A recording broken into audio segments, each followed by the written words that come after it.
आणि छत्रपती संभाजीनगर महापालिकेच्या महापौर आणि उपमहापौर पदाची आज निवडणूक होणार आहे। सकाळी 11 वाजता प्रबोधनकार ठाकरे सभागृहात विशेष सभेचं आयोजन करण्यात आलंय।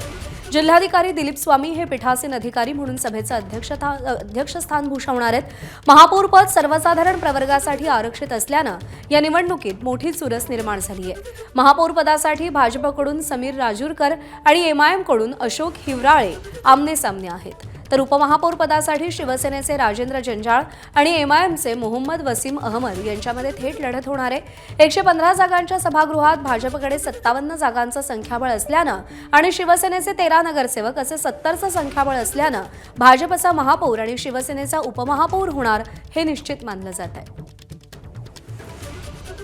भारतीय जनता पार्टीनं माझ्यासारख्या कार्यकर्त्यावरती माननीय मुख्यमंत्री देवेंद्रजी फडणवीस असतील, महाराष्ट्राचे प्रदेशाध्यक्ष असतील रवींद्र चव्हाण साहेब, चंद्रशेखर बावनकुळे साहेब असतील, आमचे संघटन मंत्री असतील, मंत्री अतुल सावे असतील, जिल्हाध्यक्ष असतील किंवा डॉक्टर भागवत कराड असतील, संजय केनेकर असतील, या सर्व नेत्यांनी माझ्यासारख्या सामान्य कार्यकर्त्यावरती जो विश्वास दाखवलेला आहे त्या विश्वासाला मी सार्थ करण्याचा प्रयत्न करेन। आम्ही असे मागच्या बाजूला उभं राहायचं आणि हे सगळे त्यांचे फेटे बांधून आम्हाला विचारत सुद्धा नव्हते, कोणी गिनत सुद्धा नव्हतं। पण भारतीय जनता पार्टीच्या कार्यकर्त्यांच्या जीवावर, मेहनतीवर, वरिष्ठांच्या प्रयत्नाने आज अशी परिस्थिती आली का आज सभागृहात भारतीय जनता पार्टीचं पूर्ण बहुमत आहे, याचा मनस्वी आनंद होतोय। छत्रपती संभाजीनगरमध्ये एक हाती भारतीय जनता पार्टी सत्ता आल्यामुळं आज हे चित्र उलटं दिसतंय। म्हणजे ज्यावेळेस शिवसेनेचं असं जातं हे भारतीय जनता पार्टीच दिसतंय। खूप आनंद होतोय। भारतीय जनता पार्टी फुल मेजॉरिटीमध्ये, शिवसेना सुद्धा आतापर्यंत फुल मेजॉरिटीमध्ये कधी सत्तेत आली नाही, पण भारतीय जनता पार्टी एक हाती छत्रपती संभाजीनगरवरती भगवा फडकला, त्याबद्दल भारतीय जनता पार्टीच्या वतीने सर्व मतदाराचं, नागरिकाचं, शहरवासीचं धन्यवाद व्यक्त करतो। छत्रपती संभाजीनगर महानगरपालिकेचे नवनिर्वाचित महापौर समीर राजूरकर आपल्यासोबत आहेत। एबीपी माझाकडनं तुम्हाला खूप खूप शुभेच्छा, खूप खूप धन्यवाद। अनेक कालखंडानंतर महापौर पद मिळतंय, प्रशासकीय राज्य या ठिकाणी होतं। काय तुमची संभाजीनगरकरांना देणार आहात आणि तुमचा प्लॅन काय आहे? छत्रपती संभाजीनगरमध्ये माननीय मुख्यमंत्री देवेंद्र फडणवीसांचा एक टॉक शो झाला होता।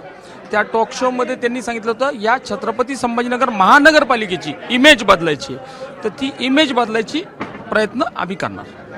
पण अनेक प्रश्न आहेत, पाण्याचा प्रश्न असेल, इतर प्रश्न आहेत, त्यावरची तुमची भूमिका काय? नाही, आज तर ते निवडणूक झाल्यानंतर लोकशाही मार्गाने मी त्याचा चार्ज घेतल्यानंतर, त्या विभागाच्या बैठका घेतल्यानंतर मी त्याच्यावर सविस्तर बोलू शकेल। परंतु आम्ही सांगतो, आम्ही आमच्या जाहीरनाम्यात स्पष्टपणे सांगितलेलं आहे की 2 विषयावर आम्ही, एका विषयावर लोकसहभाग करणार, तो कचरा मुक्तीचा आहे, आणि दुसरा विषय जो आहे तो पाण्याचा आहे, तो आम्ही सोडवणार। बरं, अगदी खूप चुरस होती।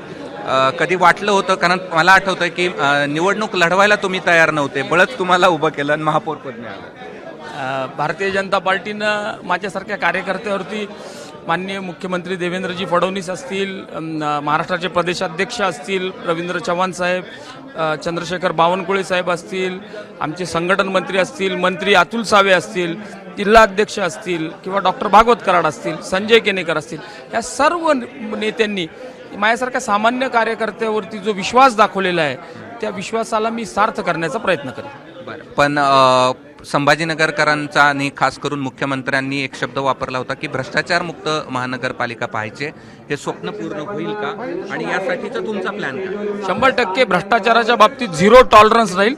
झिरो टॉलरन्स हा झिरो टॉलरन्स शब्द माननीय मुख्यमंत्र्यांनी टॉक शो मध्ये वापरला होता आणि त्याला आम्ही फॉलो करणार। धन्यवाद। हे होते नवनिर्वाचित महापौर समीर राजूरकर आणि संभाजीनगरच्या भविष्याविषयीची त्यांची, सुधारणाविषयीची त्यांची ही प्रतिक्रिया होती। आणि यापुढे या सगळे स्वप्न पूर्ण करण्यात ते यशस्वी होतात का हे पाहणं महत्त्वाचं आहे। सर्वसामान्य छत्रपती संभाजीनगरकरांचं, खास करून मुख्यमंत्र्यांनी जे स्वप्न पाहिलं ते पूर्ण होतं का हे पाहावं लागेल। कॅमेरामन धनंजय दारुंटेसह मी कृष्णा केंडे, एबीपी माझा, छत्रपती संभाजीनगर।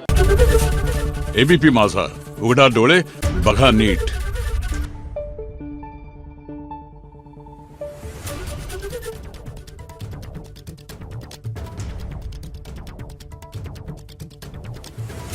Thank you.